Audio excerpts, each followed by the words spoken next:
ফজরের 2 রাকাত সুন্নত সালাতে সূরাতুল কাফিরুন এবং সূরাতুল ইখলাস পাঠ করতেন। আবার মাগরিবের 2 রাকাত সুন্নতেও সূরাতুল কাফিরুন সূরাতুল ইখলাস পাঠ করতেন। অর্থাৎ দিনের শুরুতে তিনি আল্লাহকে বলতেন, আল্লাহ তুমি এক অদ্বিতীয়। আবার বলতেন, কুল ইয়া আইয়ুহাল কাফিরুন, হে কাফেরগণ, লা আ'বুদু মা তা'বুদুন, তোমরা আমি যার ইবাদত করি তোমরা তার ইবাদত করো না, তোমরা যার ইবাদতকারী আমিও তার ইবাদতকারী নই। অর্থাৎ শুরুতেই আল্লাহর সাক্ষ্য দিচ্ছেন, শুরুতেই তিনি এক আল্লাহর সাক্ষ্য দিচ্ছেন। আবার বিকেলবেলা সন্ধেবেলাও তিনি একই সাক্ষ্য দান করছেন। এই যে সূরাতুল ইখলাস, এই যে কালিমা আমাদের জীবনে আমরা অনেক পাঠ করেছি, অনেক পাঠ করছি, হায়াত থাকলে আরও পাঠ করব, কিন্তু এই মর্ম না বোঝার কারণে শুধু পাঠের মতো ময়না পাখির মতো বলিয়া ওড়ানো হচ্ছে। বিলাল রাদিয়াল্লাহু তাআলাও আহাদ পাঠ করেছেন, আমি আপনিও আহাদ পাঠ করেছি। আমার আপনার আহাদের কোনো গভীরতা নাই, শক্তি নাই, মাহাত্ম্য নাই, এটার কোনো স্ট্রেংথ নাই, এটার কোনো গভীরতা পাই না আমরা। খুবাইব রাদিয়াল্লাহু তাআলা এই কালিমা পাঠ করে তিনি জীবন দিয়েছেন। খাব্বাব রাদিয়াল্লাহু তাআলা জীবন দিয়েছেন। সুমাইয়া রাদিয়াল্লাহু আনহা তিনিও জীবন দিয়েছেন। এই কালিমা পাঠ করেই 313 জন সাহাবী বদরের ময়দানে গিয়েছেন। এই কালিমা পাঠ করেই উহুদের ময়দানে সাহাবায়ে কেরামগণ গিয়েছেন। এই কালিমা পাঠ করে বহু সাহাবী ইসলামের জন্য জীবন দিয়েছেন। আর একই কালিমা পাঠ করে করে আমরা ভিক্ষা করে বেড়াচ্ছি। একই কালিমা আমাদের ওয়াজ মাহফিলে হচ্ছে, একই কালিমার আমরা হালকায় জিকির করছি, কিন্তু আমাদের মাঝে কোনো পরিবর্তন নাই। ভিক্ষুক যেমন 20 বছর আগেও কালিমা পড়ে ভিক্ষা করছে, 20 বছর পরেও কালিমা পড়ে ভিক্ষা করছে। আমার ওয়াজ মাহফিলে 20 বছর আগেও কালিমা হচ্ছে, 20 বছর পরেও কালিমা হচ্ছে। আমার মসজিদে 20 বছর আগেও হালকায় জিকির হচ্ছে কালিমার, আবার 20 বছর পরেও হালকায় জিকির হচ্ছে কালিমার, কিন্তু আমার মাঝে পরিবর্তন নাই। আমি আগেও ওজনে কম দিতাম, এখন ওজনে কম দেই। আগেও মা বাবার সাথে খারাপ ব্যবহার করতাম, এখনো মা বাবার সাথে খারাপ ব্যবহার করি। আগেও আমি খারাপ আচরণকারী ছিলাম, খারাপ মানুষ ছিলাম, এখনো আমি খারাপ মানুষ। তাহলে এই কালিমা পাঠ করে আমার কি ফায়দা হলো, কি লাভ হলো? এজন্য আল্লাহ রাব্বুল আলামিন আপনাকে আমাকে জানিয়ে দিয়েছেন, ফা'লাম আন্নাহু লা ইলাহা ইল্লাল্লাহ, জেনে রেখো, অর্থাৎ জ্ঞান অর্জন করো, জানো আল্লাহ ছাড়া সত্যিকারের কোনো ইলাহ নাই। আবার 39 নম্বর সূরা জুমারের 9 নম্বর আয়াত আল্লাহ বলেন, কুল হাল ইয়াস্তাউইল্লাযীনা ইয়ালামুনা ওয়াল্লাযীনা লা ইয়ালামুন, ও নবী বলে দাও, যারা জানে আর যারা জানে না তারা কি সমান হতে পারে? অর্থাৎ তারা কখনোই সমান নয়। এই জাননেওয়ালা মানুষের ভিতরে ওই মানুষই আল্লাহর কাছে বেশি প্রিয়, মোহাব্বতের, ওই মানুষই প্রকৃত জ্ঞানী, যেই ব্যক্তি আল্লাহকে সবচাইতে বেশি ভয় করে। অর্থাৎ জ্ঞানী হলেই হবে না। আবু জাহেলও জ্ঞানী ছিল, কিন্তু আল্লাহকে মেনে নেয় নাই, আল্লাহকে ভয় করে নাই, কোরআনকে মেনে নেয় নাই। রাসূলুল্লাহ সাল্লাল্লাহু আলাইহি ওয়াসাল্লাম আখিরাতের কথা বলেছেন, ওই সিরাতের কথা বলেছেন, যেটাকে বাংলা ভাষায় বলা হয় পুল সিরাত। পুল মানে হলো সেতু, সিরাত মানে রাস্তা, আরবি ভাষায় বলা হয় সিরাত।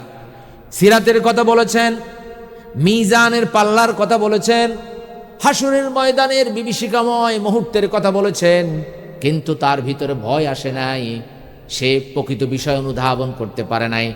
একজন ব্যক্তি রবীন্দ্রনাথ হয়ে যেতে পারে, কার্ল মার্কস হতে পারে, শেক্সপিয়ার হতে পারে, কিন্তু আল্লাহকে ভয় করার জ্ঞান যদি তার কাছে না থাকে, সে সাধারণ একজন জ্ঞানী, আল্লাহর কাছে তার কোনো মূল্য নাই, মর্যাদা নাই।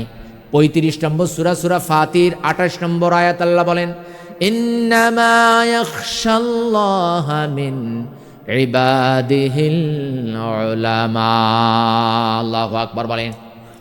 আল্লাহ রাব্বুল আলামিন বলেন, জ্ঞানীগণ যারা জ্ঞানী তারাই আল্লাহকে সবচাইতে বেশি ভয় করে। এখন আমাদের বাংলাদেশের যারা বিভিন্ন ওয়াজ মাহফিলে মিথ্যা হাদিস বলছে, জাল হাদিস বলছে, সুলাইমান আলাইহিস সালামের মাছে খাওয়ানোর ঘটনা বলছে, মাছ খাওয়ানোর, হরিণের কাহিনী বলছে জাল হাদিস থেকে, বিভিন্ন কিচ্ছা কাহিনী বলছেন। এরা কি আল্লাহকে ভয় করে? যে ব্যক্তি আল্লাহকে ভয় করে সেই ব্যক্তি কোনোদিন আল্লাহর ব্যাপারে মিথ্যা কথা বলতে পারে না। রাসূলুল্লাহ সাল্লাল্লাহু আলাইহি ওয়াসাল্লামের ব্যাপারে মিথ্যা কথা বলতে পারেন না। আল্লাহ রাসূল সাল্লাল্লাহু আলাইহি ওয়াসাল্লাম বলেন, মান কাযাবা আলাইয়া মুতাআম্মিদান ফালিয়াতাবাওয়া মাকআদাহু মিনান নার। যে ব্যক্তি আমার নামে মিথ্যা রচনা করবে, মিথ্যা ছড়াবে, অর্থাৎ যে কথা আমি বলি নাই সে আমার নামে বলবে, এটা রাসূল বলেছেন। দেখবেন বিভিন্ন জারি গান, সারি গান, পালা গান, মুর্শিদি গান, বিভিন্ন বয়াতিরা বলে আমার রাসূল বলেছেন, আসলে রাসূল কিছুই বলেন নাই। তর্কে জিতার জন্য পালা করছে শরীয়ত মারেফতের পালা, পালা করছে দেবর ভাবির পালা। বলেন তো একজন ব্যক্তি দেবর কি ভাবির সামনে যেতে পারে? সম্পূর্ণ হারাম। রাসূলুল্লাহ সাল্লাল্লাহু আলাইহি ওয়াসাল্লাম বলেন, আল হামু কাল মাউত, দেবর হচ্ছে মৃত্যু সমতুল্য। এইবার দেখেন শরীয়ত মারেফতের পালা হলো আগের দিন, পরের দিন এবার সুন্দর পালা। চৌগাছার মানুষ, কয়ার পাড়ার মানুষ শরীয়ত মারেফতের পালায় আসে নাই। এবার তারা বুদ্ধি করে একটা মহিলাকে সামনে এনে নতুন পালার নাম দিয়েছে দেবর ভাবির পালা। ঠিক কিনা বলেন? এই দেবর ভাবির পালা, দেবর এবার ভাবির কাছে জয়ী হতে হবে। আমার নবী বলেছেন, আমার গাউসে পাক বলেছেন, আসলে কিছুই বলেন নাই, নিজে নিজে কথা বানিয়ে বলছেন। আল্লাহ রাসূল বলেন, যেই ব্যক্তি আমার নামে কথা বানিয়ে বলবে, বলবে এটা রাসূল বলেছেন, নবী বলেছেন। রাসূলুল্লাহর বাণী, রাসূলুল্লাহর হাদিস। যেই ব্যক্তি মিথ্যা বানিয়ে বলবে তার ঠিকানা হবে কোথায়? মাকআদাহু মিনান নার, তার ঠিকানা, তার ঘর বাড়ি হবে জাহান্নামে। নাউজুবিল্লাহ বলেন। তাহলে নবীর নামে যদি কেউ মিথ্যা কথা বলে সে খতিব হতে পারে, ওয়াইজিন হতে পারে, বক্তা হতে পারে, সমাজের ভালো লোক হতে পারে, এমপি হতে পারে, মন্ত্রী হতে পারে। ইদানিং দেখছেন না মন্ত্রীরাও কোরআনের বিভিন্ন ব্যাখ্যা বিশ্লেষণ শুরু করেছে। এখন আমি যদি এখানে বসে বসে আপনাদেরকে বিভিন্ন রোগের প্রেসক্রিপশন দেই, বের হওয়ার সময় বলবেন না যে হুজুর আপনি হচ্ছেন একজন খতিব মানুষ, আপনি বিভিন্ন রোগের প্রেসক্রিপশন দিচ্ছেন কেন? বলবেন কি না? কেন বলবেন? এই জন্য বলবেন যে এই বিষয়ে আমার কি নাই, ডিগ্রি নাই, এই বিষয়ে আমার জানাশোনা নাই। আমি সর্বোচ্চ এতটুকু বলতে পারি যে জ্বর হলে নাপা খাইয়েন, প্রাথমিক ট্রিটমেন্ট।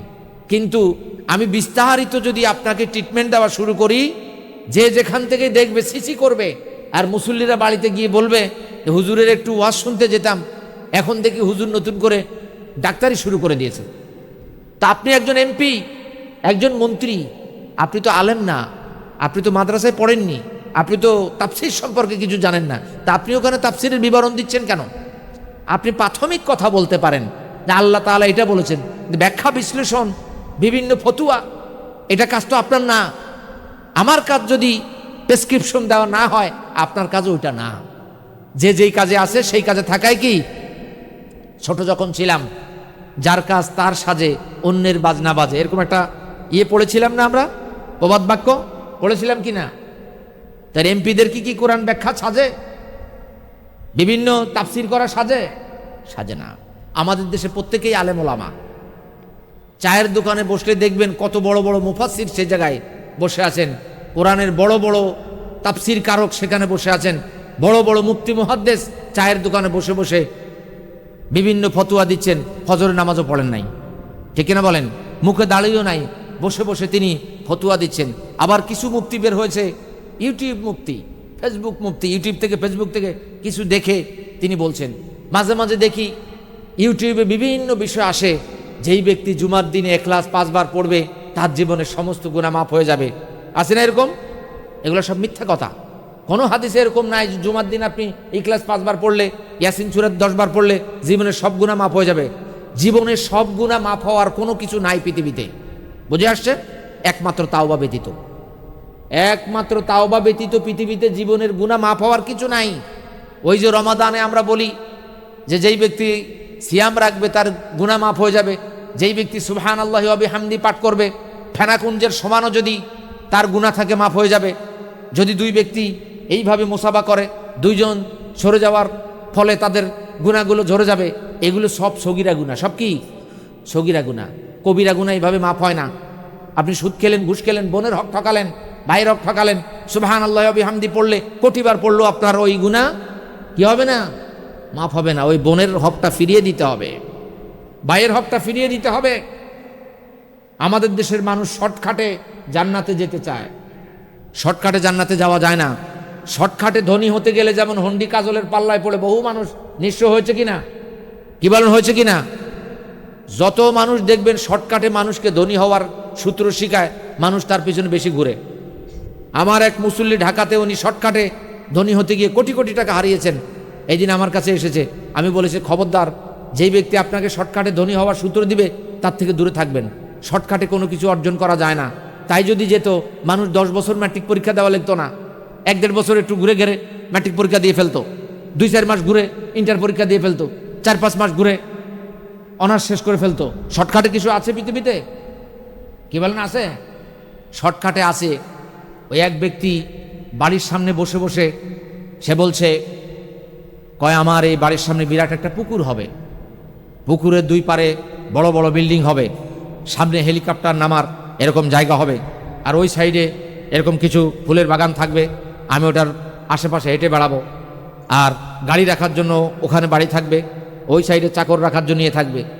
একজন এসে বলছে, চাচা তুমি কি বলছো এইটা? তুমি তো ঠিকমতো বাতি খাইতে পারো না, ভ্যান চালাও, এই সমস্ত গল্প বলছো বসে বসে।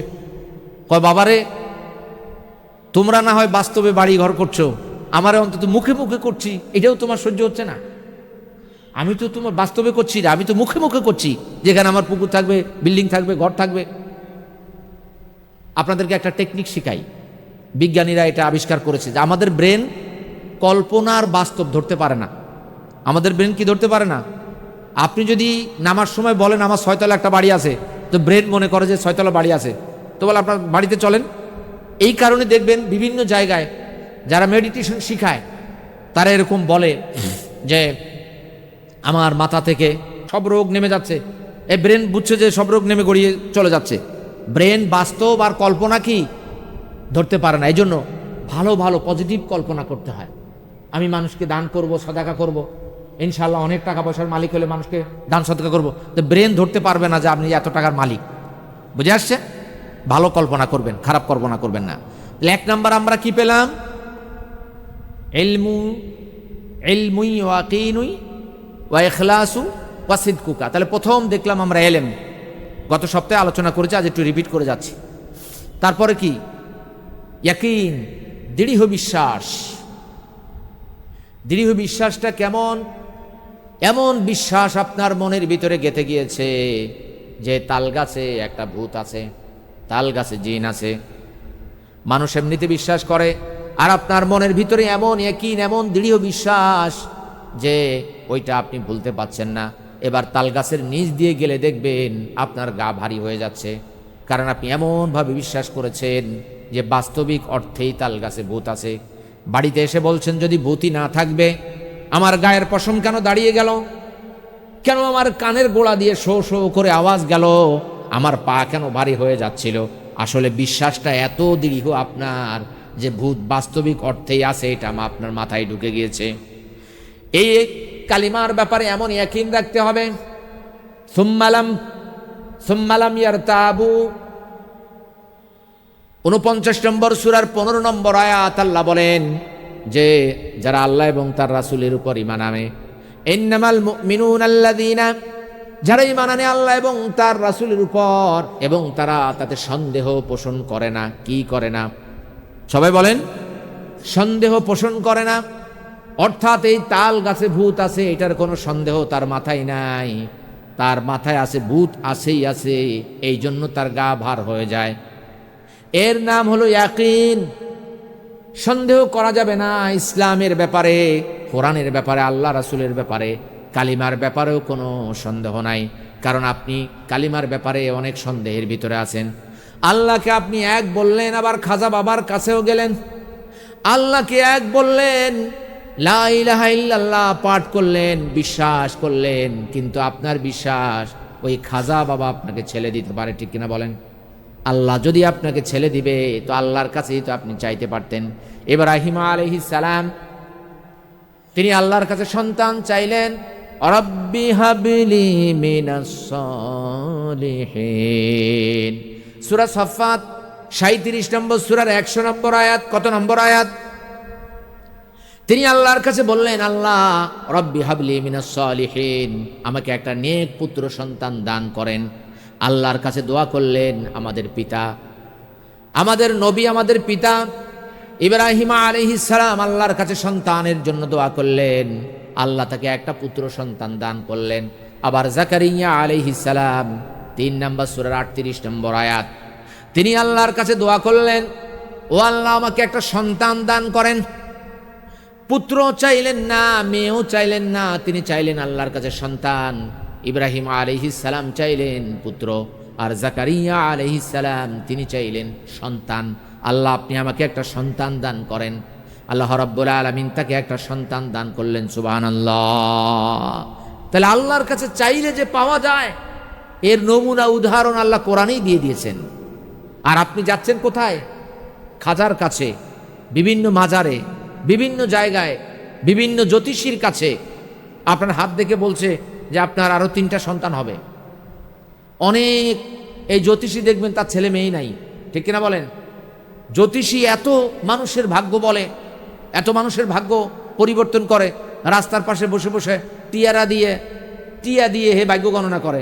এর ভাগ্যে ওই টিয়া আছে আর রাস্তার পাশে বসা আছে। ছোট যে একটা দোকানে বসবে সেই ভাগ্যও তার নাই। মানুষ কত মূর্খ, তারপরে গিয়ে তার কাছে হাত দেখায়। আমার হাত দেখে যদি আমার ভাগ্য বলতে পারো, তোমার হাত দেখে তোমার ভাগ্যটা বলে পরিবর্তন করো না তুমি। তোমার ভাগ্যই তো পরিবর্তন হচ্ছে না, হচ্ছে ওর ভাগ্যই তো পরিবর্তন হচ্ছে না। ওর যদি সৌভাগ্য থাকতো একটা দোকান নিয়ে বসতো, মানুষ তার কাছে যেত। তা না, সে বসে বসে একটা টিয়ার লেজ কেটে দিয়ে, টিয়া যাতে উঠতে না পারে, ভালো একটা টিয়া রাখো দেখি, টিয়ার লেজ কাটা, ডানা কাটা, বুঝে আসছে? এবার টিয়ারে ওই ইয়ে তোলা শিখাইছে। কি তোলা? একটা খাম তোলা। সব খামে একই লেখা। মানুষের কিছু রোগ আছে, কমন কিছু বিষয় আছে। ঘুম থেকে উঠলে অধিকাংশ মানুষেরই মাথা চক্কর দেয়, ঘুম থেকে উঠলে অধিকাংশ মানুষেরই প্রস্রাব হলুদ হয়। এটা মানুষের একটা শারীরিক বিষয়। অধিকাংশ মানুষই কোনো কথা শুনলে রাগ করে, অধিকাংশ মানুষের আবার রাগ থেমে গেলে মনটা ভালো হয়ে যায়। এই বিষয়গুলো খুঁটে খুঁটে আপনি লোকটা খুব ভালো, হঠাৎ করে রেগে যান, তবে আপনার রাগ যখন থেমে যায় আপনি মানুষকে খুব উপকার করেন। আপনি মিথ্যা কথা শুনতে পারেন না। বলেন তো পৃথিবীর কোন মানুষ মিথ্যা কথা শুনতে পারে? যে চোর সেও মিথ্যা কথা পছন্দ করে না। এজন্য কথায় বলে চোরের মার বড় গলা, কারণ চোরের মা কখনোই স্বীকার করে না যে তার ছেলে চোর, ঠিক কিনা বলেন? এই কমন কথাগুলো তারা মিলিয়ে নিয়েছে। এছাড়া কারো শরীর যদি একটু, শরীরের দিকে তাকিয়েও বলা যায় যে দুর্বল দেখে, চিকন দেখে, তাহলে বলে আপনার মুখের রুচি কম। কোন আমার মুখের রুচি ভালোই আছে, তাহলে আগে রুচি কম ছিল। ওদের কাছে সব কথা রেডি আছে। না, আগেও রুচি ভালো ছিল, তাহলে ভবিষ্যতে আপনার রুচি কমে যাবে, আমি দেখতে পাচ্ছি। তাহলে কি হইল? উনি সব কথাই জানেন, আগেরটাও জানেন। আপনি যদি বলেন না আগে আমার রুচি ভালোই ছিল, আগে আপনি অসুস্থ ছিলেন, আপনার জীবনে বড় বড় 3টা ফাড়া গিয়েছে, এখন বলেন তো কে কার ফাড়া মুখস্থ রাখে? মুখস্থ রাখে? ওনাকে যদি বলি আপনার 10টা ফাড়া ছিল, উনি গইনা হয়তো 10টা বাইরেও করতে পারবে। একবার চৌগাছা থেকে ভ্যান উল্টে গেল, আরেকবার এদিকে যাওয়ার সময় সাইকেলে উল্টে গেল, ও 10টা ফাড়া উনি বের করতে পারবেই পারবে। কেউ এসব ফাড়া মুখস্থ রাখে না, এরা এই জিনিসটা কাজে লাগায়। আপনার জীবনে 10টা ফাড়া আছে, 3টা কেটে গেছে, আর সামনে কয়টা আছে? তাহলে 7টা। এই ফাড়ার জন্য ওনার কাছ থেকে কি নিতে হবে? তদবির নিতে হবে। তো ওনার নিজেরই তো ফাড়া, উনি রাস্তার পাশে বসেছেন, ওনার ফাড়া বিরাট বড় ফাড়া না ওনার? উনি জীবনে তখন উন্নতিই করতে পারে নাই। যত মানুষের যত ফাড়া বললেন তার সাথে বড় ফাড়া তো ওনারই রয়ে গিয়েছে, যে উনি এখনো রাস্তার পাশ থেকে ভালো একটা জায়গায় দোকানদারি করতে পারছেন না, ভালো একটা আয় উন্নতি নাই। আমরা ছেলের জন্য, মেয়ের জন্য এই সব জায়গায় ছুটে যাচ্ছি। তাহলে আল্লাহকে আমি মানলাম কোথায়? আল্লাহকে যে বললাম লা ইলাহা ইল্লাল্লাহ, ইল্লাল্লাহ মানলাম কোথায় আমি? যে আল্লাহ ছাড়া কোনো ইলাহ নাই, তা আমি জ্যোতিষীর কাছে কেন গেলাম? ওই জ্যোতিষী আমার ভাগ্য পরিবর্তন করতে পারে না, খাজা বাবা আমার ভাগ্য পরিবর্তন করতে পারে না, জিন্দা পীর মুর্দা পীর আমার ভাগ্য পরিবর্তন করতে পারে না। কেউ আমার জন্য দোয়া করতে পারে, জীবিত একজন মানুষ আমার জন্য দোয়া করতে পারে। আপনি যাকে পীর বাবা বলেন, আপনি যাকে হুজুর বলেন, হজরত বলেন, পৃথিবীর কোনো হাদিসে আপনি পাবেন না যেরকম মানুষকে বেশি বেশি করে তুমি খাওয়াও কোনো এক নির্ধারিত ব্যক্তিকে। আল্লাহ সব মানুষকেই খাওয়াতে বলেছেন, তবে মা বাবাকে খাওয়ানো হচ্ছে সন্তানের জন্য ওয়াজিব। খাওয়ানো কি ওয়াজিব, ফরজ। আপনার পীরকে আপনি খাওয়াতে পারেন, সেটা হলো নফল। দেখা যায় গাছের বড় কাঁঠালটা পীর সাহেবের জন্য নিয়ে যাচ্ছেন। আসলে কোনটা ফরজ কোনটা নফল আমরা জানি না। মাদ্রাসায় নিয়ে আসছেন বড় কাঁঠালটা, পীরের বাড়িতে দিয়ে আসছেন বড় এক ঝুড়ি আম। মা বাবার সাথে 10 বছর হলো কথা বলে না, মা বাবার কাছে একটা আমও পাঠায় না, কাঁঠালও পাঠায় না। ওই পীর বাবা নফল আপনি খাওয়াতে পারেন, আর ফরজ খাওয়া মা বাবাকে খাওয়াতে আপনি পারেন না। এই জন্য আল্লাহ রাব্বুল আলামিন বলছেন জ্ঞান অর্জন করো। এই যে কালিমা তুমি পাঠ করলে লা ইলাহা ইল্লাল্লাহ, এই কালিমার ব্যাপারে ভালো করে জ্ঞান অর্জন করো।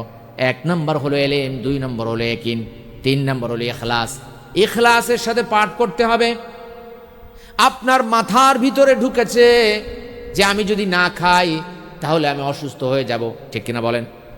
এই জায়গায় যত মানুষ আছে, আমি যদি বলি বাবা না খেলে কি অসুস্থ হয়, সবাই বলবেন হুজুর না খেলে অসুস্থ হয়।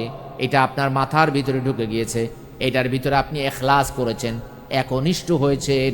এই কথা থেকে কেউ আপনাকে ফেরাতে পারবে না।